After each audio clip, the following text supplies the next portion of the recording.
Welcome everybody. Submission Fishing Live. How y'all doing tonight? Glad you can join me. I'm glad to be here. Get to talk an hour of fishing. Got some good stuff, son. Ready to go for you guys today. So what's going on? How was your Thursday? Getting ready for the Saturday. I know everybody's been working hard. We're ready for the weekend, ready to go fishing. At least I know I am. It's been a rough week this week. Not rough. It's been long. It's been interesting. Yeah, it's just been one of those weeks. Peter 86. Oos, welcome to the show. Spinning Rod Rebel. Marvin, what's going on, man? Glad you could join us. Jessica Muto, welcome to the show. Oos. Big Water Yak Fishing. Aaron, what's going on, man? Iron Fish, welcome. Oos. Cave Dog. Cal, what's going on, man? Welcome. Benji Moreno. Oos. Benji, welcome to the show. Glad you can join us. Glad to be back. Steven Mendoza, what's going on, dude? Awesome trip this weekend. Super fun. Thanks for putting that on. Jig Junkies, guys. Check them out on Instagram. Let's see here. Doug Rubin, El Sueño, Oos. Oos number 7. John Escobar, what's going on, dude? You been fishing lately or what? I feel like I haven't been seeing those pics. Or you got the one, right? On Instagram? Has it been tough out there? Or you just haven't been out that much? Doug Rubin, El Sueño, I'm going to be bluefish fishing tomorrow. Heck yeah, dude. That's awesome. Yeah, the bluefin are still out there, guys. For sure. What, Doug, are you going on like a day and a half or just a 1 day? 2 days? What are you doing? We need some details on that trip. Yeah, man, bluefin. It's been like one of the best bluefin seasons I've seen. Well, the bluefin haven't been like really like a San Diego staple. It seems like they have like the last 3 years, but aside from that, it hasn't really been a thing. But last year they were around, and then this year too. But um, it seems like they're biting better this year than they were last year. Or maybe the captains, maybe we figured it out. Getting them at night's kind of the key. A little more finicky in the day. Leonard Oos, what's going on, dude? Welcome to the show. Danny Perez, welcome. Oos, glad you can make it. Leonard, driving home, we'll listen in. Yeah, dude, thank you. Have a safe drive. Captain Dan, North County Red Tide, gone. Oos, yeah, that's cool. I'm just talking to my buddy Travis, um, and he's a fisherman. I think he's sponsored by AA Baits. He does a lot of like halibut fishing, I know. And I talked to him today, and he said that the red tide was gone too. So that was cool. I haven't been down to see, but yeah, it's been pretty bad up here in North County. It doesn't look like it hit. I don't think it ever made it to San Diego Bay. That was one thing I was kind of worried about Saturday for Spotty Bowl. The water was still pretty crappy. Like it was still pretty green, um, but it wasn't like that chocolate milk brown that the red tide brought in. So yeah, I'm glad that's gone. That is a good thing, Captain Dan. Hopefully, it helped that fishing again. Last time I remember, I went to the bay down here, and there was just so many dead fish, like Garibaldi and like those catfish were all washed up. I mean, probably like hundreds of fish. I think last year I did it. I didn't go check out the bay this time, but yeah, man, just sucks all that oxygen out. Crazy. But that's good news. Yeah, we'll put that in the news section. Red tide, he's gone. Jesse Oos, what's going on? Welcome to the show. Andreas, welcome. What's good, dude? Not much, man. Just ready to talk about some fishing. Brian likes to fish. Late, but I'm here. Nah, dude, you're on time. 5 minutes, we'll count it. We'll take it. John Escobar working too much. Nah, dude, we got to fix that. Fishing first, working second. Just tell your bills you got to catch fish, or maybe go be a commercial fisherman. I wonder if you'd hate fishing at that point. You ever think about that? Like fishing would be fun, but commercial fishing. Like sometimes I see it on the shows, like Wicked Tuna and stuff like that. But I'm wondering if like it became a job, you probably wouldn't like it anymore. You know what I mean? You'd have to really have a passion for it. I think a lot of people fish to unwind, but it's like the second you're having to do it to like make a paycheck. I don't know. I could be wrong. I have to ask the commercial fishermen out there. I feel like you got to love it to some degree to get out there and keep grinding. Friends boat, 26 Blackman, 200 close to home. Oh, nice, dude. Heck yeah. You going down to Mexico or you just like to the 9, like that close? I know the Grande's been going out on like single days and they've been getting them too. So that's awesome, man. Hopefully you get on them. So awesome, man. SD Bay was super slow for Spotty Bowl for me. Peter 86 only caught like 8. Yeah, I did Spotty Bowl this weekend. I totally forgot to submit my fish in, so they didn't even count, which kind of sucked. It was yeah, Spotty Bowl was kind of funny. I was catching. I got like 2 or 3 at the docks early, but they were pretty small. I got like a 10 and I think a 13 and a half. So I just packed up and left. I was like, well, I'm going to go to the bait barge. And I went out to the bait barge and the water got worse. It was like green. The water had turned. It got really cold. And it was funny. So I go to the bait barge, right? And then I catch a big old sand bass, like probably a 20 incher. And I got a good sized calico too. So I got a legal calico, legal sand bass. I got like three big sand bass and I think 2 or 3 calico too. I didn't find this because sometimes I do find spotties there. They are there, guys, but and I probably only caught 3 spotties at the bait barge, but all 3 of the spotted bait bass I've caught at the bait barge, they've all been over 16 inches. So they're all big and there's not many there. So I was like, I can just sit here and catch dinks all day, but I'll go check it out deep. I didn't get anything out there. And I'm coming back and I'm like, dude, I totally forgot there's a trifecta pot, right? Like, so I didn't even take pictures for that. Yeah, I just like held them up to my bump board, and like got a rough estimate and then just tossed them back in. And then I'm paddling back and I'm like, I wonder if there was a trifecta pot. I couldn't remember. And then, yeah, sure enough, I looked and then um, there was, and I totally freaking um, just threw him back. So then I went back and started fishing the docks again. Saw the Dobo. He was crushing it. And then I caught a few more. I got my 5, but none of them were like nothing big. I mean, which is funny. Oh, Jesse only caught 3 all day. Oh, dude, that's crazy. So you guys had a rough day too, yeah. Um, and then I left early. Um, so it was like a short day because I had to drive up to Long Beach that same day. So I fished Spotty and then I went up to the El Dorado Long Beach sports fishing. Steven Mendoza, he's in the chat. Jig Junkies on Instagram. So he put a trip together, like a jigging trip. So I drove up and I left early. And normally I take all my fish at the end and then I submit them in. And it was just like, I don't know. I loaded up my kayak, got busy, was driving. There was some other stuff going on. I don't know if it was something else was going on that day. I think where it was. I didn't even see you that day. Yeah, I didn't even see you that day, dude.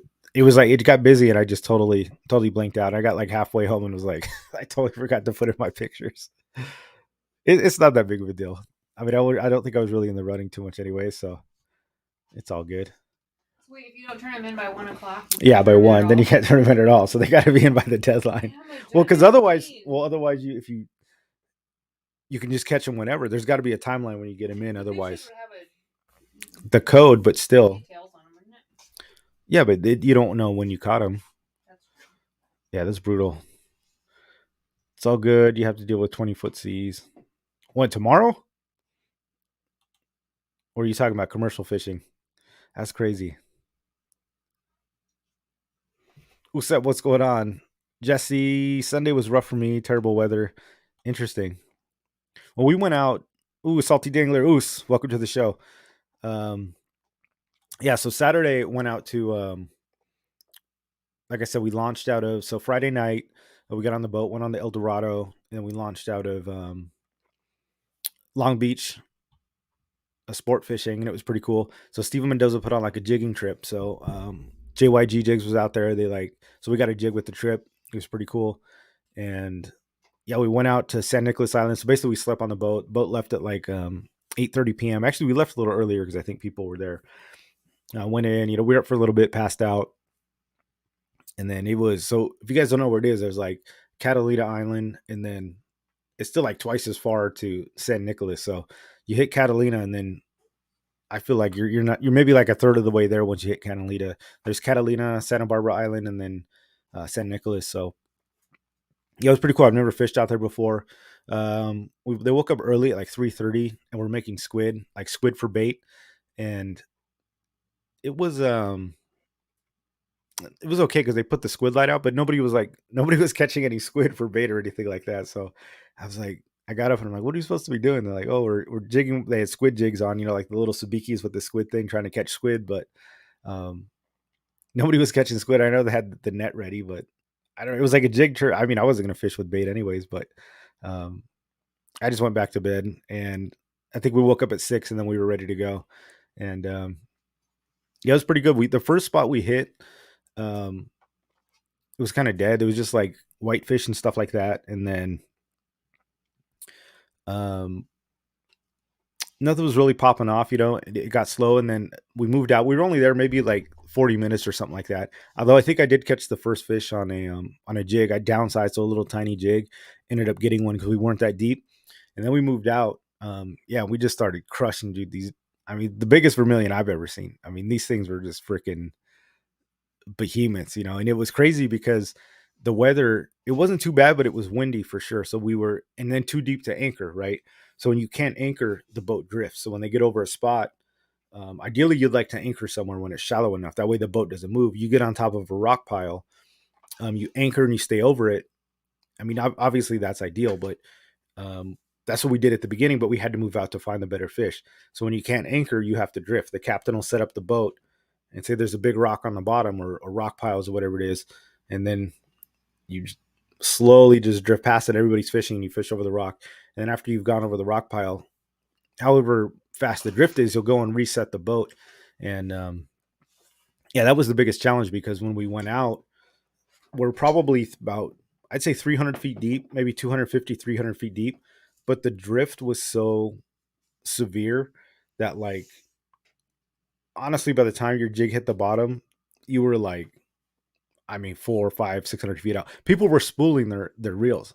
So people that had like the bait casters, you know, like a Tranks or the Penn Low profiles or like the Komodo SS, people were spooling on them because it was drifting out so far. They weren't even hitting the bottom. We were going so fast that it was like people were spooling the reels. Then imagine having to reel that up. So the one good things is I was prepared because I had the thin, you know, like as I talk about the thin PE line, but that's really where it comes in because the heavier your braid is and the more ribbon like it is, you're just gonna, it's gonna kite and it's gonna catch that drift. And I saw a lot of people too were just kind of dropping their jigs down and kind of letting it flutter down. It was like, man, you'll never hit the bottom. So I was just getting mine down as fast as possible, just thumbing it down so it stayed straight. You know, the javelin wants to dance all over the place, so I kept it down, and then kept that line super thin and was able to get down there. But even still, um, we had just tons of line out, and I was luckily able to. I brought the 220 javelin. I know Steven Mendoza asked which one was doing the best, but I think probably the orange, the 220. So I did bring the heavier ones, and I was able to get down. So we got to this spot, and yeah, check these things out. I mean, these are two of the beasts that we caught out there. Just absolute monsters. I mean, these were probably, gosh, I don't know, probably 7 to 10 pounds or something like that. I don't know who that guy is in the back is. I guess these are all the same picture. Yeah, there's one with its mouth open. I mean, you could fit almost your whole fist in its mouth. That's crazy. And that's one by my foot. So you can see the orange jig down here. That was the 220 orange sickle was doing work, but yeah, I mean that's my foot, and that boot's like, you know, probably I got like a size 11.5 foot, and that boot's even bigger, and it's like nothing compared to that fish. I mean, these things were just straight hogs.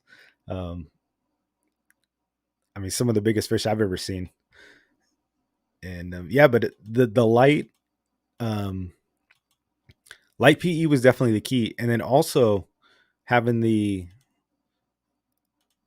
like the 2 speed reel really helped because when you got so deep, I mean, pulling those things up was like, and not even deep. You just had so much line out because by the time you hit the bottom, and you could only get, so once you landed, right, you could only actually get maybe 3 lifts in before you honestly had to reset, or reel it in and then send it back down. So luckily the thin PE, I was able to nab some of those, uh, get some of those beast ones, and yeah, it was pretty good. But you know, Slow Death was getting it done, and we caught a lot of dinks.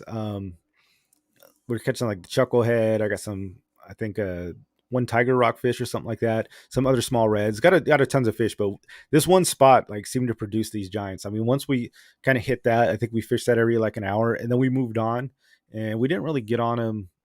Not that size. I don't think they returned, but yeah, it was pretty good. But the weather was okay out there. Like I said, it was windy, but it really wasn't that bad. But yeah, that was my weekend going out there crushing in San Nicolas. So yeah, it was totally awesome. At least that's what I did. So a day and a half trip. We came back. I think we made it back like 6 p.m. the next day. We hit Santa Barbara Island on the way in looking for yellowtail. We made a few casts, but nothing was really out there.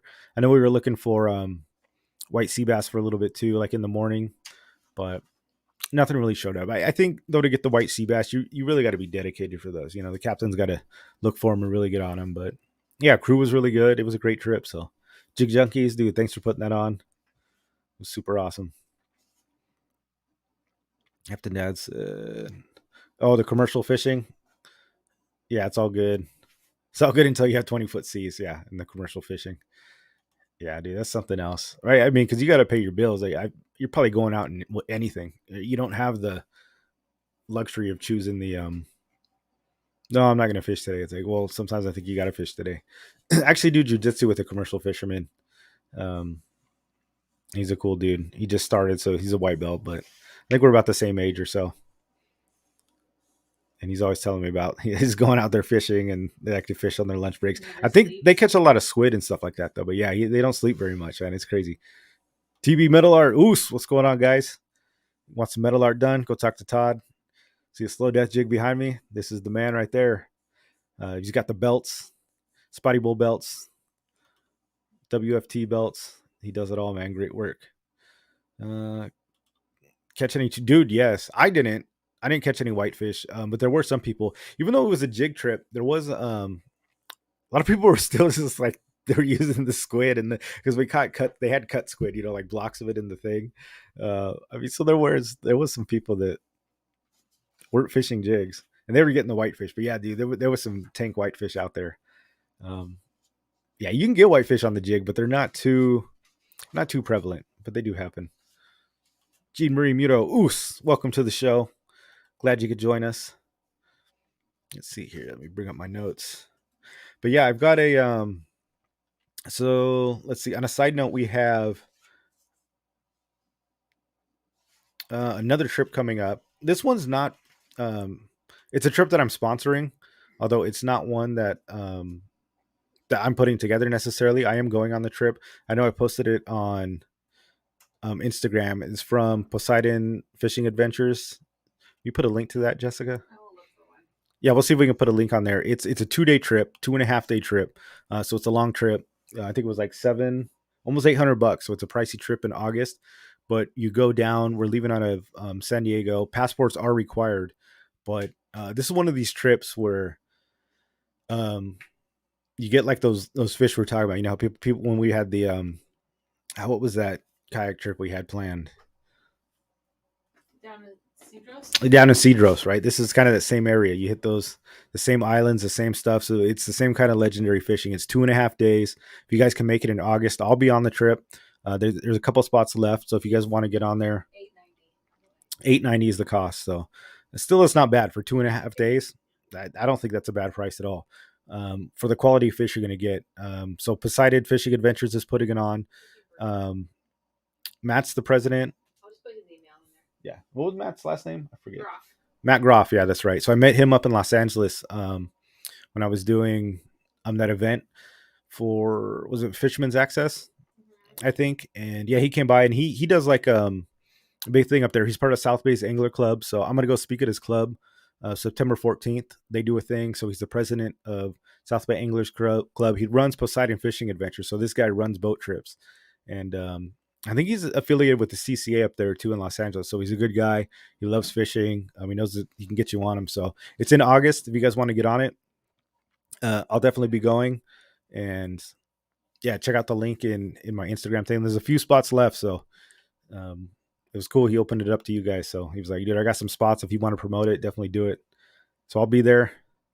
Try giving some jigging advice. And then I'll be up speaking, like I said, up in September. So if any of you guys want to go up there, if you're in the LA area, I'm going to go to the South Bay English Club and do my thing. Talk about bay fishing, not bay fishing, bay jigging, jigging the bays. So that was kind of new to him, and his people. So he's got a lot of younger guys, I guess, that are into bay fishing for spotted bay bass. And so I'm really excited to talk about micro jigging with them and stuff. So try to get them into the cult, break them into the world of pitching the docks and shore fishing with the jigs and stuff. So I think that'll be super cool. So that's something that's going on. Check that out, guys, if you're interested. Banana buoy. Let's talk fishing. That's right, man. Like real men. No wimps here. Maybe there are, but that's okay. Everybody's welcome. Who's Duncan? What's going on, dude? Welcome to the show. Glad you could join us. So yeah, we got the San Nicolas chirrip. Check that out. Submission at sea, guys. We didn't even post it on Instagram. I think we've got 2 spots left or something. I might open up a couple more. So we didn't even post it, and the spots were like going. So we haven't even had to go public with it. If you guys want to join that, that is the trip we're putting on. So definitely go check that out if you guys want to join. I'll put a link. We could always open some more spots, I think Jessica was saying, if need be. Let's see, San Nicolas Island. Yeah, so one thing I wanted to talk about was confidence baits. It was an interesting thing because some of the people were talking about uh, belts or not belts, baits that they use, right? Or baits that you stick to, and we all do it. And I was always wondering, like, is it a hindrance or do we actually catch on the confidence baits? I know I asked on Facebook, or not Facebook, on YouTube. Sorry, I was looking for my phone. What people's confidence baits were? I know Cal said like the Tainomi jig. Um, Coach said shrimp. I talked to my buddy Travis. He was saying like, and he had a very specific one. He was like a blue, like lipless crankbait or something. If he was talking freshwater, and it's interesting. Like, is it? We all got that specific that thing, right? Is it the color? It's the size. It's the lure. It's the setup. And I wonder how much of it is actually the bait, or how much of it is just the a jig or a style of fishing that we're really good at fishing with. Like so I'm curious what your guys' confidence bait is. Like, what's your guys' go-to bait? Like, what's the one that like is your go-to that is reliable, and is it always reliable? Or my question is, do you fish it so long and you're so confident in it, but it's actually hurting you at that point, right? And I think a trap that we get caught into too is that we had a really good day, right? We were really fishing hard, and we were just slamming it on it. But then next week comes around and we got so much confidence in this bait, and then it really doesn't work, but we're like, oh, I know it works, so I'm just going to keep throwing it if this thing doesn't get bit. But then you switch it and then you find out you do get bit. But it's funny that we always got like that comfort blanket um, lure or jig, that we all go to. Jesse said, for me, if I fish for 20 minutes with no bites, I bail on it unless I have confidence in it. So do you wait, but do you start with your confidence bait? Like, my baseline bait is like probably, I'd say a 20-gram blue zebra. Like, that's the one that I start with because I don't know if it's a confidence. It is a confidence bait because I know it works. It gets bit almost all the time in most situations, but I'm not afraid to change it. You know what I mean? Like, I start with my confidence bait, I think. So that's almost the bait that I always start with. And then from there, like, I move up. If it's not working, I'm like, okay, I might change it up from there. But that's honestly like my baseline bait. Only because I know it works so well. But then after that, I try not to fall in the trap of sticking with it too long. If it's not going, I mean, that's when we talk about changing up the size or the profile or something like that. Like, sometimes I'll go drastic and switch it up to the 40 gram, or to like a sumo, or I'll change from the sumo to the assassin, or any type of, I stick with the jigs just because I've been jig fishing these days, slow pitch jigging. Um, but I do definitely change up the colors and the sizes. I try not to stick with it that long. And I think I was hearing some of the people were talking, and they weren't really catching fish or spotties, but I'm not going to name names. And I asked, well, what'd you use? And they used like the same thing, just like all day. And I don't think they deviated. And they told me that they're like, oh, but it worked so well before. It worked so well last time. And that's the thing. It was one of those big confidence baits. But in the end, I think it was kind of becoming detrimental because it didn't change, And one of the things you have to do is really look at the like the water conditions. The water conditions were so different this week than they were last week at San Diego Bay. Like, this time they were really green. It was really cold, and it looked like shallow was the place to be because a week before I think I had fished, the water was like almost 67 degrees. It was starting to heat up. This time we came in, it was barely 60 degrees. Once that water cools down, the spotties take off. I mean, they're there, but they'll push, to the outside of the dock, so they'll push inside, and then it's just a matter of finding them. But yeah, it was crazy. Yeah, Cave Dog said if the Tainomi jig doesn't work, I tip it with squid or shrimp. If that doesn't work, I go to the slow pitch jig. Yeah, that's funny, Cal. When you talk about the Tainomi, Actually, the first fish I caught on the trip, I actually had the slow death jig, but I put a skirt on, and this is actually what got bit, which is basically Teinomi is actually the as you guys that don't know, it's a round thing, and it slides through. So the head is similar, but it's usually bigger, and then it's just got the hooks on the bottom, and it you just kind of bounce it there, and it teases the fish. You don't pitch it like a slow pitch jig. And I was kind of doing the same thing, bouncing it, and I actually got a pretty decent rockfish with that. Um, but I think the official name is Inchuku. Inchiku. I think it's Inchiku jigs. Teinomi is like a Major Crafts brand name. So when you see the Teinomi jig, that's what it is. But the Inchiku is like that free floating bait there. Let's see who we got here. Base bait, Zoom, Z Crawl. Yeah, dude, that's a good one. What are you fishing on? Who's Duncan? Drop shot? You doing Texas rig? I mean, what are you looking for? Banana buoy, the old banjo minnow. Let's see.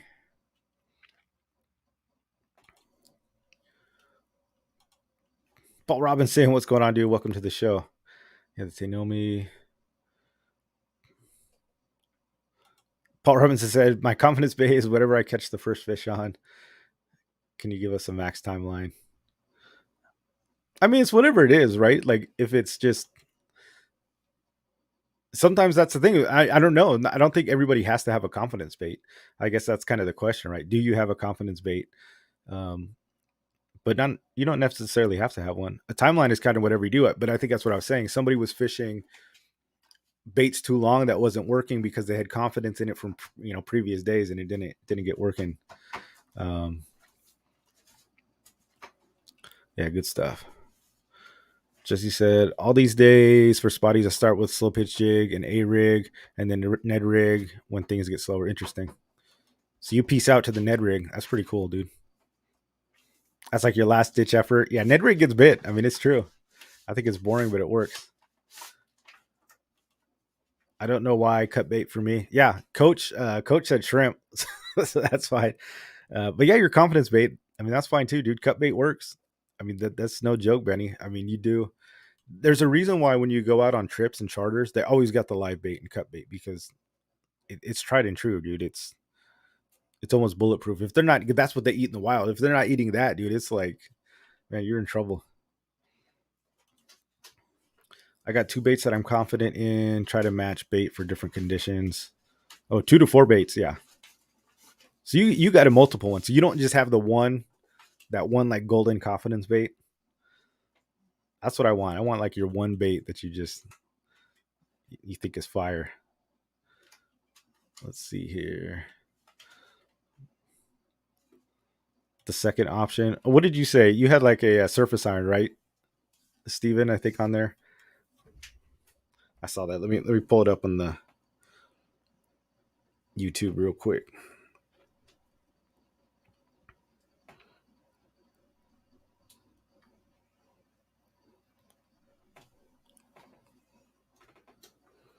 Yeah, you had the JRI, DW1, Detroit Diesel, Dark Mint. Yeah, that's very specific. That's very specific. That's awesome, dude. Let's see, Big Water. Oh yeah, Cal said the Teinomi jig. Submission Fishing Co. Slow Death jigs. There you go, Cal. Little Big Water to the Warbaits Neck Breaker and the Slow Death. You guys, come on. You don't have to say the Slow Death jigs. I appreciate it. Salty Dangler, Confetti Sumo. Yeah, dude. There's another one. Underspin, weighted Texas rig, A rig in that order. That's a good one. So you've got like the so Salty, you've got the chain of things to go down. Do you like how many casts do you do? Is it just so if the sumo is working, you just stick with it, right? Or is it like you just go down the line of failures? Or do you try them even when the bite's hot? That's interesting.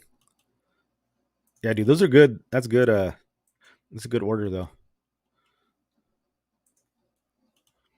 Maraburu jigs nailed them too. I have to check that out. I don't know what those are. That's cool. Peter says the way they bit this weekend was pretty subtle. Not like the go-to spotty bite, but like grab and sit there and slowly move away. Yeah, that's good insight. Yeah, I think the water was just so cold that they were very lethargic. A lot of times they go after it and crush it, but I think it was just a real slow bite. Probably the finesse stuff was working. I've got everything still on the jig. The slow pitch jigging, warp rates, big water. Oh yeah, there you go. Warp baits neck breaker with a Z man, paddler Z, paddle tail. That's awesome. Let's see here. Cut bait on a double drop shot, dude. Yeah, for sure. Pretty much anything will eat that cow. I think you're right. If you really want to get bit and like you're not fishing a tournament, you're just looking for like to get bit. I think that's definitely true. Ooh, stay rage. What's going on, man? We're talking confidence baits. Do you have one that's like your go-to bait, like a certain color that you just swear by? I'm curious to see what everybody's. Yo, dude, the croc. Yeah, salty. Got to put that croc in this thing. Brian likes to fish. Dude, the croc is money. Don't sleep on the crocodile, guys. That thing is awesome. Good stuff. I love the crocodile, even though it only happened that one trip. Yeah, you caught him on the I thought I crocodile. was Yeah, gonna they'll still get it. Like the get bonito and stuff. Yeah, bonito will crush the crocodile. Let's see. Danny Perez for bait fishing. It's the new War Baits neck breaker and the Demiki backdrop. I use other baits, but I'm not confident first. And if that doesn't work, I use my other confidence baits. Yeah. That's what's interesting too, because as somebody that makes lures now, you know what I mean? Like it's hard to convince people to try new stuff. I mean, you guys have been super supportive and everybody's been trying them and I've been seeing you guys crush them on that thing. But even for myself, right? If somebody's got a new bait, it's like, if you want to go out there and catch fish, right? You got your weekend, you've been waiting all day to fish. It's like you want to go out there and catch fish. If you fish a lot, you can go out there and experiment. I mean, I fish so much, it doesn't matter. I'll go out there and just throw all kinds of stuff looking for different fish. But it's hard to like get somebody to try something new if they've got something that's been working so well, right? And especially if it's like a different technique. If you get into slow pitch jigging, and you're used to like Ned rig fishing or fishing really finesse stuff, and then you're going into like slow pitch jigging, it's definitely a different thing. And I could totally see where you try it, right? It's you don't really know what you're doing, and then you don't get bit, and then you put it on the shelf again. So some of these techniques are easier than others. Like the drop shot with bait, it's almost like that's a good starter one too. Even the drop shot with like flukes on it or paddle tails or even curly tails. I mean, that thing, it works. You can cast it and drag it. You can pitch it by a dock and you don't really need to know too much about it. You just need put the weight on the bottom and drag it in slow or just pop it a little bit. Yeah. And you definitely get bit. Where you're doing like slow pitch jigging, usually you drop it and you get bit and there's not much to it, but you got to know where to throw it or how to pitch it. It gets different when you're deeper and stuff like that. But yeah, that's interesting. So you're making the point, right? When you're not used to something, it's like, why would I throw it? You almost get scared sometimes, right? Because you want to just keep sticking with what you got. JRI 7 macro for surface. I've hooked calicos on back-to-back casts. Heck yeah, dude. Got to stick with it. Steve Mendoza, yeah, the 20 slow death 20 pink and blue was killing it this weekend. Yeah, dude, it was awesome watching it. But I think every color got bit, the orange, everything. If I'm getting bit, I'll stick with what's working. Yeah, I mean, come on, dude. You can't. Why change it, right? Definitely. I'm getting pretty confident with the underspin. Awesome, dude. Yeah, see, so that's like a build up confidence. That's interesting. So, like some baits, I think we just fall into it, right? Where it's like something worked one day, then we stick into it. But underspin, I think, is definitely one of those baits where it's like, it's not that easy to fish. You think you just throw it out there and cast it. I'm not that good with an underspin, to be honest with you. I know you got to be like really slow sometimes and just super patient, really low real speed, kind of stop it, let it sit. It's definitely interesting. Or if you're on the grass, you want to drag it above the eelgrass a little bit. But the underspin takes a while to get used to. So if you can get confident with that, I think it's good. That's true. I never tried the Ned rig.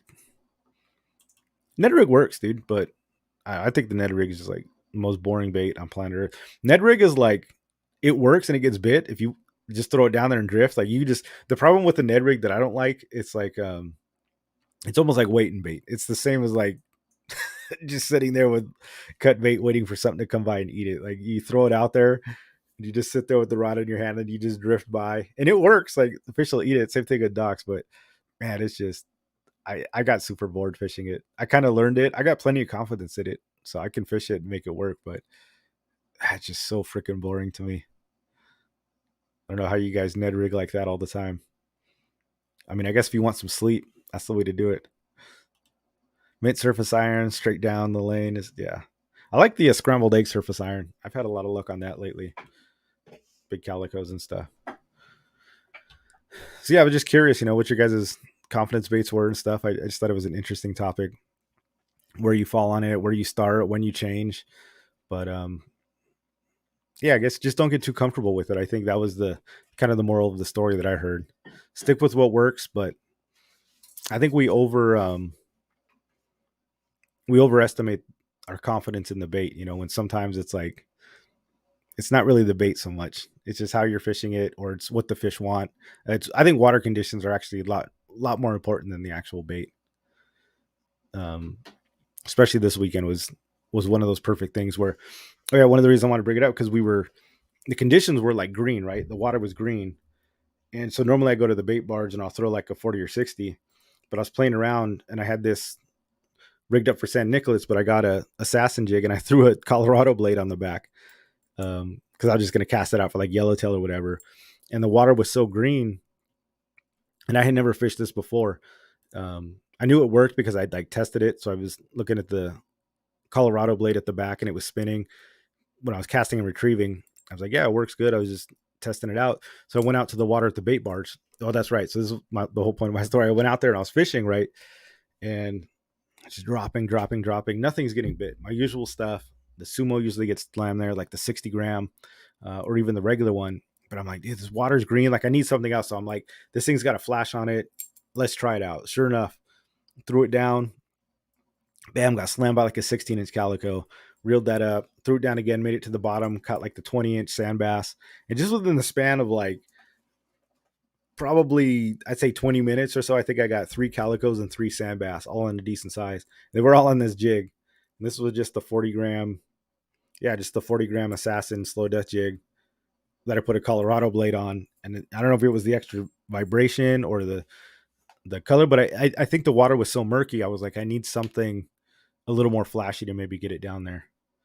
And I think it worked. So that was one of the things where I had to, my confidence baits, the stuff that I always use, like wasn't really working. So I had to like override that in my head and be like, well, let me try something new. Let me try something else. Even though I've been to the bait barge and I've caught sand bass on a 130 gram jig. I've caught them on the 60 gram sumo jig, which is all different. I've caught them on the assassin jig, all equally. Like I've thrown a 130 gram jig. Who was that with? Roman, Salty, and Dario. Dude, I threw this thing 130 grams in 40 feet of water and caught absolute like behemoth sand bass at the bait barge right off of a boat. We were waiting to get bait, and I just threw it down there. They smoked that thing. So it's like you never know. The things you're any of these things that have crushed the sand bass. So I don't know how important it is to have that one perfect bait. I think it's just all conditions based. So I'm trying to get away from the confidence thing and try a little bit more shapes and colors for sure. Question Dave Rage. What techniques for the slow pitch and open water? I haven't figured that out yet. Well, I mean, what are you looking for, Dave? Like out like in the bottom or for yellowtail and stuff like that? For when it comes to like rock fishing, I like to use the long fall technique. And basically where that is you're not actually reeling. So I've got a video coming out Sunday, guys. I got the one where I'm in San Nicolas and I actually go through like the jigging cadence. I had like 3 different styles I was using till I got bit. The long fall technique is basically, it's the easiest one, but it still works. You just, once you hit the bottom, and this is where actually a little stiffer rod, and you just lift it as high as you can, it'll pitch the jig and you just let it flutter. You let it keep hitting the ground. A traditional slow pitch is when you lift and you do a pitch or a crank. Lift, you do a crank. You can do a quarter crank, you can do a full crank, you can do 2 cranks.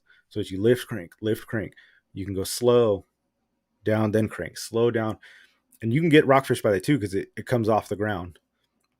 But the long fall, it goes up, hits the bottom, goes up, hits the bottom, and it stays within the zone. So you got to know the different techniques. When I'm fishing for tuna, like whenever I catch the yellowfin and stuff like that, I'll stick within if the captain says they're at 150 feet, right?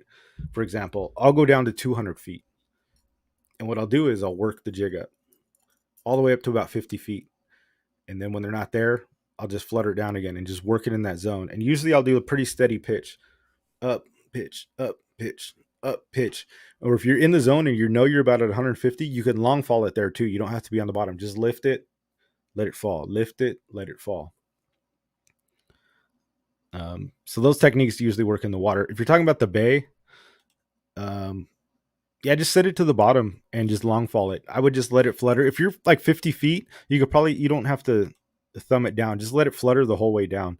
Once you hit the bottom, I would say just lift it. Do a big lift and let it drop maybe like 3 times. If you really want to get cover some ground, and this is one of the things that I've been working on the last couple months. Actually, maybe the last month or so is actually casting the jigs. Like I'll cast the assassin, bomb it out there like I don't know 100 yards or something like that, as far as I can, and I let it sink all the way down. And what I do, and it's the same cadence except you're bringing it to you. So I'll reel, pump, and then I free spool it, let it hit the bottom again. And what you're essentially doing is you're just bouncing it off the bottom. So you want it to come up and then flutter down, come up, flutter down. And you just kind of bounce it off the bottom. You can bring it up halfway in the water column, let it flutter down, and then start over again. And yeah, I was getting some monster spotties with that a couple weeks ago. It was actually the day that Karen guy yelled at me. I just went out deep and was casting these things. And I wasn't even going vertical. I was just bringing it up, flutter, bringing it up, flutter. I got 2 huge spotties. I think I got a halibut with it and was still able to cover a lot of ground, a huge circumference with it. So there's a lot of ways you can do it. But if you're looking for the bass and the halibut and stuff like that, definitely make sure you're touching the bottom with it or close enough so that they can get it. They won't, the sand bass will come up high and get it. The spotties won't. You almost got to be on the bottom for it. But yeah, and then if after a couple jigs, probably just move on to a new spot if you're not right there. I can rarely eat lunch on the water. I will eat some peanut M&Ms. I think eating's better if you guys talk about like seasickness. Cave Dog, I use different cadences. Yeah, for sure. Because the slow pitch jig, what's interesting, Pohukai Oos, what's going on, dude? Any fishing issues during the red tide? Yeah, dude, terrible. Fishing's the worst during the red tide. It's like it sucks the oxygen out. They can't see. It smells. Yeah, it's bad. I think the red tide's gone, but yeah, it's terrible. Um, Cave Dog chase the cadence. Yeah, that's one of the things about slow pitch jigging too is that um, you guys want to talk about some slow pitch history is that it actually um, was developed by Norihiro Sato, Sensei Sato, and he was a Japanese fisherman. It's only like it's not too old, maybe a couple decades old, 15, 20 years or something like that. Maybe not even that long. Maybe like 15 years slow pitch jigging. But it came about because the waters in Japan are so pressured. So for those of you guys that don't know, Japan is roughly the size of California, right? I think California, we have 33 million people. Well, Japan has 125 million people. So imagine taking the state of California and adding 100 million people on top of it. And Japan is a huge sport, or I'm sorry, fishing is a huge sport in Japan. So you want to talk about pressured waters. There are lakes, like they do freshwater fishing there, right? The Gary Yamamoto, all that stuff. Fishing's huge, but freshwater fishing, saltwater fishing. One of the problems is the fishing was so pressured out there. You've got basically 100 more million people than we have here in the same size of the state of California. Just imagine that many more people fishing and having a population that actually likes to fish. So we go to our spots, right? We think we're burnt out. So Norihiro Sato, he came up with slow pitch jigging. So he needed a technique that had to work under pressured fish, and slow pitch jigging is what he created. People were fast jigging and like speed jigging that had been around for a while. So this was birthed out of getting fish in off times and low times and when they didn't want to eat. So he tried to develop a way to imitate the dying bait fish and elicit a reaction bite instead of just getting them on feeding times. So he wanted to create a way to get the pressured fish to eat and get them to eat off of basically times that they wouldn't normally eat. And that's where he came up with the style. And one of his things was when you talk about slow pitch jigging doesn't refer to, it's not a slow style of jigging. it doesn't mean that you're really, it doesn't mean reeling slow. It doesn't mean jigging slow. It basically means that the jig falls slow when it comes up on the pitch. So you can slow pitch jig actually really fast, or you can do it really slow, but the jig's going to do what it's going to do. And what makes a slow pitch jig unique, when you hear about like knife jigs, and stuff like that, a slow pitch jig is traditionally, it's center balanced, and that's the difference. A knife jig usually has the weight, like if this was a knife jig, right? The weight is like on the bottom and it's misshapen and it's skinnier on the top. That's designed to go down. Well, slow pitch jigs, they have the weight in the middle, and that's what keeps it from, or that's what keeps it, see that center weight, that's what keeps it horizontal for as long as possible. So that's one of the main differences. So when you fish it fast or slow, every time it falls, it's going in a horizontal version, and that's what elicits the bite.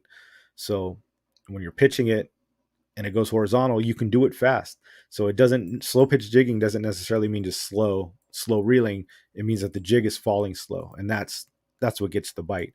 So you can pop it up, make it look like it's going away, then let it go and wobble down, or you can lift it, let it wobble down, or you can do like short pops where it just bounces up the whole way.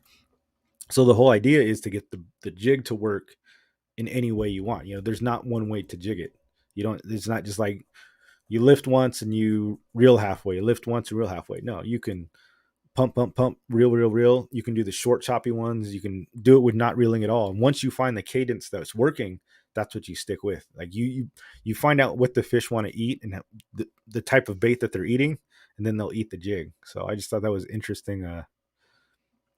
Interesting way that it came about. So that kind of explains like the Zachary Riggs. What's going on? Welcome to the show. Yeah, but there's like a good website on that stuff that I've been reading about with slow pitch jigging and all that. Like how different it is crazy. There's like I found this whole article that was translated by this guy that like I think learned under Sato or something. It was from like 2012, and he had talked about just all the different techniques and stuff that he brought in. Good to know. I chuck it 2 to 3 times and give it up. Yeah, it's one of those things. Like it's not the easiest technique, but like once you figure it out, yeah, I think it's deadly for sure. I'd wanted to know what rod you suggest for inshore. Tracy Lounge, California has 39 million people plus. Dang, dude. It's actually 39.5. 39.56. Like I thought it was almost like 40 I thought it million. was 33. Man, that's Supposed to hit 40 million by July. 40 million by July. That's crazy. Well, it will. We'll add one more to it. Still, Japan 125 million. That's crazy. In the same area, yeah. Bummer. Newport Beach has some red tide. I wanted to try slow pitch jigs. Yeah, dude, red tide. Just in general, it's tough. I mean, you can try it, but I don't know. If you're gonna, where were you gonna fish the like from the shore, the docks? You're probably not gonna get out of it. If you can get on a boat or like a kayak, you could probably actually get out past the tide. But if you're gonna stick in the bays, I don't know if what you throw. I'm not saying you can't catch fish. I mean, they're still there, right? They still got to eat, but it's definitely it's gonna be difficult for sure. If you got time and you can go on a better day, I'd probably recommend that.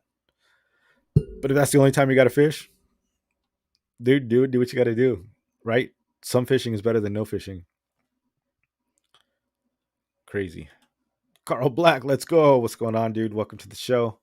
You answered Todd's question about the rod, right? For inshore? I didn't. You want to know what rod you recommend for inshore? What rod do you recommend for inshore? Slow pitch jigging, Todd, or just in general? Like if I'm using I use an M1 inshore with the Akuma Komodo. If I'm casting, like I'm saying, if I'm casting it out and I'm doing the bumping it in, if I'm going vertical fishing, um, I use a Phoenix Titan slow pitch rod. That's usually my go-to. So 2 different rods for 2 different styles. The long fall rod is actually probably a better choice, the Titan long fall, because you can actually cast with that one and you can vertical fish with it. It's a little stiff, not as great for vertical fishing, but it still works. But you can also cast it and then pull on it and do the shore fishing, shore jigging and stuff too. So that's pretty cool. Yeah, I don't think the manufacturer matters. Whatever feels right. Seeker Daiwa fanboy. Yeah, definitely. Plan to go out and kayak.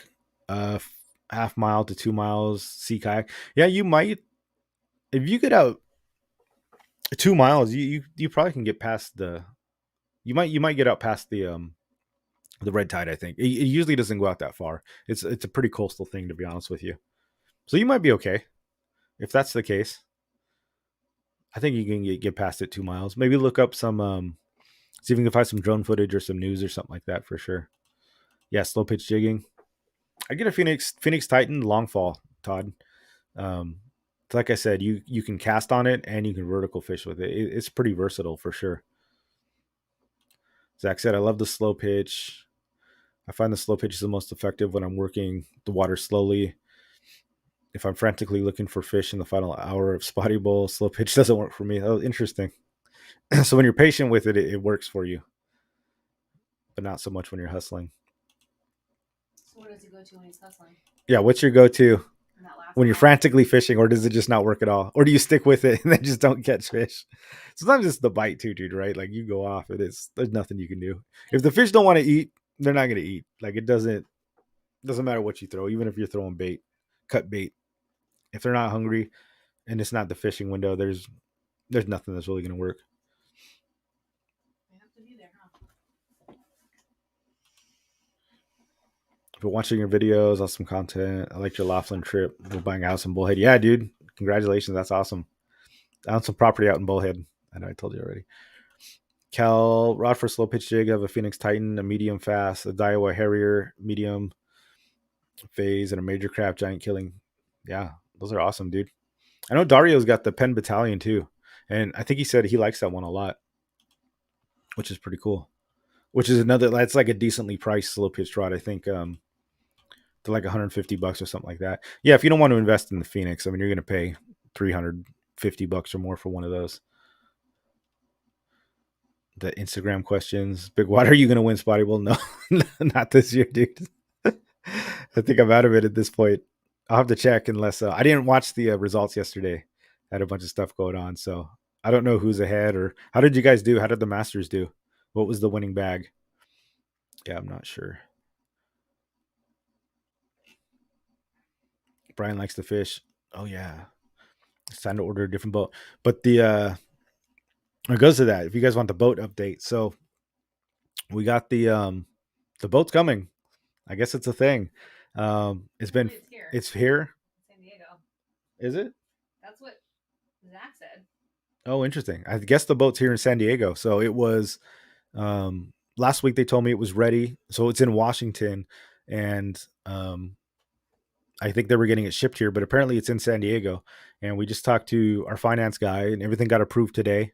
So I guess that's a go. So the boat, I think it's just a matter of getting the electronics done, getting everything in, and it's good to go. It's funny because those of you guys that don't know, we had this boat ordered.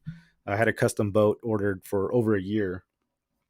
And well, that was fine, right? A year ago, but then a lot had changed. So, I mean, since then, we applied for the loan, right? So we applied for the boat. Everything was fine. Like, oh yeah, you guys are good. You make plenty of money. Blah blah blah.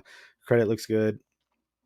And then what happens is the boat gets delayed. The first boat we wanted, it got sold, and then so they started making a boat for us, and they said, hey, what we're going to do is we're going to take some money off the boat. If we get a good deal on it, we're like, that's awesome. But then it got delayed, right? It was supposed to be Before Thanksgiving. in like June or something, and then it got before Thanksgiving, and then over a year has passed. And so we were talking, and we're like, man, I don't know if we can do the boat, right? So since then, we bought a commercial building, we bought another house in Florida, we refinanced a couple things, we started some fishing jigs, we made placed a huge order for that. You know, I mean, we're like tens of thousands of dollars spent. We have all these mortgages now that we put on. Having a baby. and oh yeah, and then the baby, and then Jessica's pregnant, and we were like a week before, we're like, God, we still want the boat or something like that. And I think it was like that day we were like talking about it. The guy goes, hey, your boat's going to be in on the 17th, March 17th, your boat's going to be done. And we're like, damn, do we still want the boat? So we don't even know if we qualify for the boat at this point, right? So we talked to Zach, and like he called us today. He's our loan guy, and he's like, you have too many mortgages. He's like, dude, you got way too many mortgages, and we're even though some of them we refinanced so they didn't come off, so it looked like we had double mortgages that we actually had, but I don't know. He did something and he got us approved. So he sent us the approval letter, and looks like the boat's on. I guess it's here in San Diego. So now it's just a matter of getting the electronics done. We're gonna, I guess, finalize the loan tomorrow or something, get it printed, and back in action. So it was good. And we were kind of debating, right? Do we keep it? Do we not? But here's the thing: I'm gonna get a boat, right? Whether it was good timing now or not, it was like I was asking Jessica. I'm like, well, do we get the boat? Are we gonna get one eventually? And we were both like, yes, we're gonna get one. So it's like, well, then we might as well just get it now because boat prices are going. So one of the good things was the price of the boat was from 2021, and we got a good price before everything went up because even Arima had jacked their prices up like 7% or something, and so we're still getting it at the same price that we put the down payment on a year ago. So we're not getting the overinflated price on the boat. The crappy part is the interest rate is higher than it was because the whole thing was just kind of a mess. But I mean, it all worked out. Um, but I'm like, look, we're not going to get a boat cheaper. If we decide we're going to buy one, next year or 2 years or whatever, it's like, if we're going to buy it, we might as well just buy it, right? For whatever reason, it's not going to get any better in 2 years down the road. You know what I mean? So I'm just going to have to take my daughter on the boat, teach her how to fish. But yeah, I'm excited. One of the things I was worried about is like, I don't know if the bank's going to look at this guy and be like, dude, we're not going to give this guy a loan. The payment's not that. Yeah, another loan. They're like, yeah, everything went through, so I guess it's good to go. They're going to put on. Now the good thing is we got it like, um, it's a new boat, so it's not used. We'll be the first ones to use it, and we're getting it how we want it. Right? We got the biggest motor they make on it. It's got the bait tank. We got the upgraded hydraulic steering. They're going to put a trolling motor on the front with the electronics. They're going to be able to talk to the trolling motor with the touch of a button. They'll be able to put you on the ground. I mean, it's badass. It's a badass fishing boat for sure. So there is that too. We had it custom built into the storage compartments. I mean, it's pretty much like the best one that they like. We almost got everything out of there. Like we got the pads in the front. It's got the bathroom on it, and it's a small boat too. It's only a 19-footer, but it's got the house. It's still got a head, the bathroom. It's got the spray down. I mean, and it's a boat that's just designed to fish. That's all it's made for. It's not a cruise boat. It's not anything like that. It's a go out and fish boat. So I'm excited. Go out and hit some yellowtail, chase some bluefin on it. Definitely exciting for sure. So it's happening. I know, guys. It seems like what did I announce it like a year ago, and it's like we didn't think it was going to happen, or does it even exist? I was even questioning, are they even making this thing? It was the same thing. They had material problems like everybody else, labor problems, but yeah. So, did you get a barbecue for it? Not yet. I'll have to though. See what Zachary said? No, what is that? Your hobby is your boat. Just get a cheap lifetime from Walmart and pull the fam around. Yeah. Hell yeah, dude. Dave Rage said your daughter can get the new boat for graduation. Right? That's perfect. No, she gets this boat, and then I get the new boat. She'll get this one by then. It'll be what, 18, 20 years old. Almost paid off. It'll be paid off by then. Yeah, I'll need a new boat by then. The good thing about boats, guys, they're not that expensive because you get like 20-year loans on them. They're not like a car. So even if you're buying like an $80,000 boat, it's like, you buy a car and your car payment's like 5 to 7 years, and that's expensive. Boats you can amortize for like 20 years. Right? So it's not that bad, to be honest with you. Surprisingly. I mean, you got the gas and all that stuff, but it's not like a huge thing. Although you probably have to put more down on a car. I don't think you can buy them like no money down, but yeah, excited for the new boat. Heck yeah, I am too. So wait, what was the consensus? Do we have to wait to name it till it's paid off, or do we get to name it right away? Yeah, I don't know how the naming works. We'll have to figure that out. But yeah, I'm excited to take some of you guys out on it too. So it's not just good for me; it's good for you guys. We'll put the rotation in there. Take you guys out, get you bit. Maybe not the first couple of times. I feel like I'm not gonna know what the hell I'm doing. It'd be pretty bad. Take Brian out with you. So I'm gonna go out and embarrass myself a few times. Then once I'm comfortable, we'll take some of you guys out and then we'll go get bit. But I'm excited to go out there and get on La Jolla with it, dude. Like sometimes I'll be out there in my kayak. I'm like, dude, I wish I had a boat. Launch it and then going back in, or it's just like you do so much waiting sometimes out there. Like it's funny. One of the things I'm most excited about is just like getting to places faster. I love the kayak. I love kayak fishing. I'm not giving up kayak fishing, obviously, right? Like kayak fishing is awesome, and there's places in the kayak you can get, but I'm super excited. Like sometimes you get in a kayak and it's like you choose your spot and you're limited to that area. And it's like there's times when I'm like, I'll be fishing near the bait barge, right? And I'm like, dude, I wish I can go to South Bay, but it's like you're not going to do that on kayak. You just can't make it. So I'm excited to kind of be like, hit the gas and just go down, right? Go hit the kelp line in Point Loma. You can just hit so many places at once. You can go to Zuniga. You can hit the whole area in one day, and it's not a big deal. So I think that's one of the things I'm most excited for. Obviously, it's not as good like getting in the docks and stuff. So that's definitely where the kayak's going to shine for sure. Zachary Riggs, the pirates will rise again. Lost Horizon Fishing, what's going on? Looking forward to the new boat walkthrough video. Yeah, dude, that'll be a fun one. Cave Dog, you name it before the maiden voyage. Somebody was saying like you don't name the boat till it's paid off. I don't know how. Right? Did somebody say that last time in the chat? I don't know how that works. But you don't need to name it, do you? I'm not sure. I recommend Simrants for your electronics package and Pony Up for radar as part of the. Interesting. So we ended up not doing the radar, Dan. You think we should do the radar? I mean, I guess eventually you're going to get caught in the fog at night, right? I mean, I don't plan on really taking it out at night. That's like the one thing I didn't get was the radar tower. Not that we couldn't add it.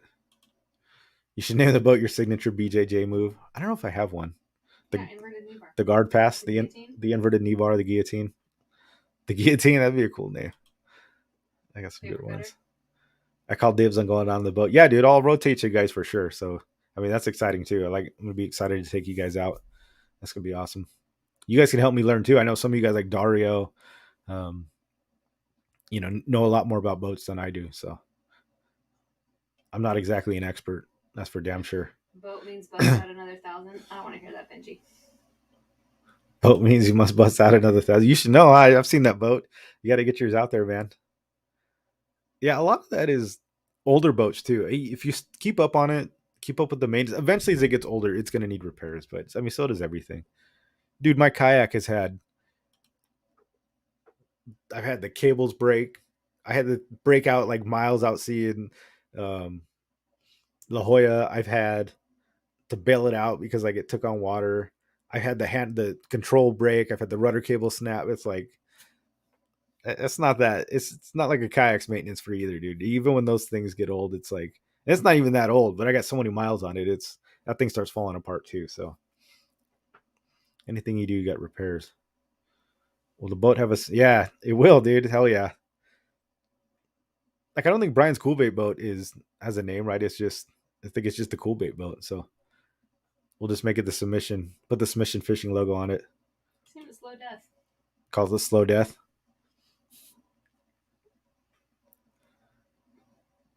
Is Oceanside the yes, closest place here? especially in and out of Oceanside Harbor. That's interesting, Dan. I'll have to look into that, Dan, for sure. I'll just throw another $3,000 on top. I mean, why not?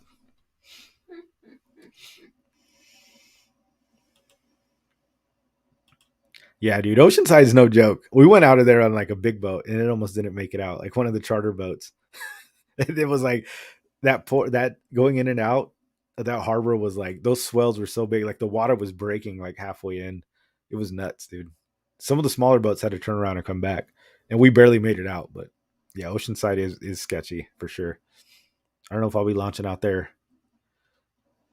Get all your Instagram questions. As a kayaker, I laughed when a yacht came up. Maybe get directions in the fog, get a radar. Interesting. Yeah, especially if you're in a yacht, like right, that's a whole different story. You better have one. What's the make and model of the boat? It's a Rima Yellowtail, Rima Sea Chaser Yellowtail 19. Rima Yellowtail 19 Sea Chaser. Yeah. Did you get all your Instagram questions? I think so. Let me see if I have any more questions for you guys. SBJ in Mission Beach. Mission Bay. Tips on slow pitch jigs in Mission Bay. 20 gram or 40 gram. 40 grams actually work out there. I'd say 20 or 40. Just hit the pylons, dude.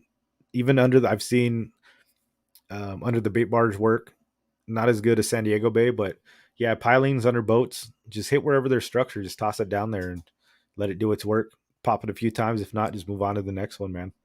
Work your way down.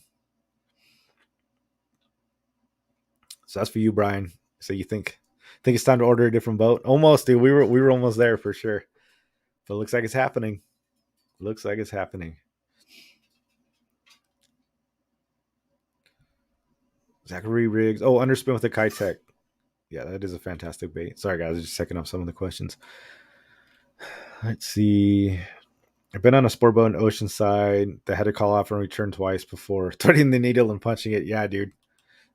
It's gnarly. Oceanside is freaking, it's a gnarly launch for sure. And then there's not even like that great of fishing like out of Oceanside.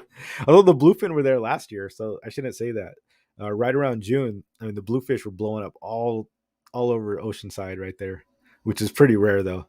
Normally you just go out there and bottom fish and rock fish, so And it's like Oceanside's not the best. the closest place to us that you would launch your boat, right? Yeah, So you'd have to go in and out of there if you were to launch nearby. if it doesn't launch nearby, but I would just launch down in Mission Bay or San Diego Bay or Newport. Yeah, shouldn't be that big of a deal. So yeah, guys, Sunday we'll wrap up the show. Sunday I got the new video coming out, so it's a San Nicolas one, crushing the monster rockfish. And Jesse, are you keeping your boat on a trailer or in a slip?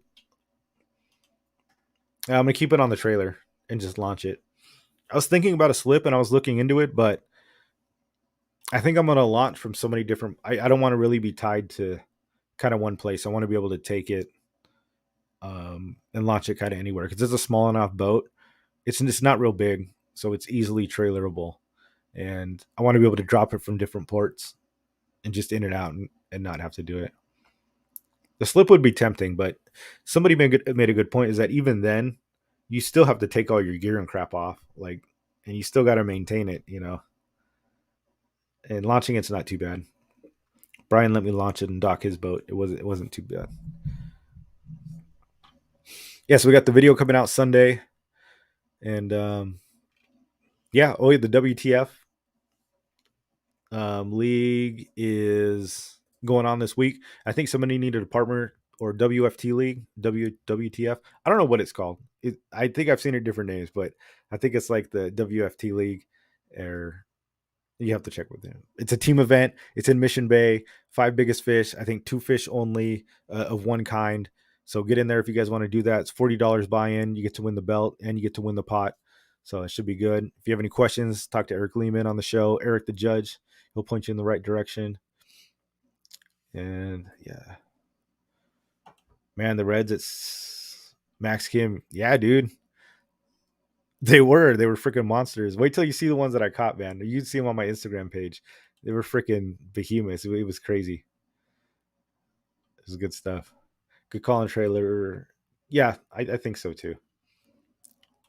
So what's the WTF league? Okay, that's the official name. Although I think it's different on the Discord page, to be honest with you, which is pretty funny. I thought it was team fishing tournament. I don't know. Apparently, it's world team fishing. Todd should know he made the belts. But yeah, anyway, guys, thanks for hanging out. Be safe out there if you're fishing this weekend. Go to submissionfishing.com if you guys want any jigs, slow death jigs for sale. We got apparel, all kinds of stuff if you want to support the channel. If not, that's cool. Just thanks for hanging out. You don't have to buy anything to join. It's free. I'm just here to talk fishing and hopefully entertain you guys. Awesome having you guys come in. Coach Worf, thanks for joining the show. Pohukai, thank you for stopping by again. Good seeing you, brother. And yeah, looking forward to fishing with you guys soon. And until next time, we'll see you on the water. Oos.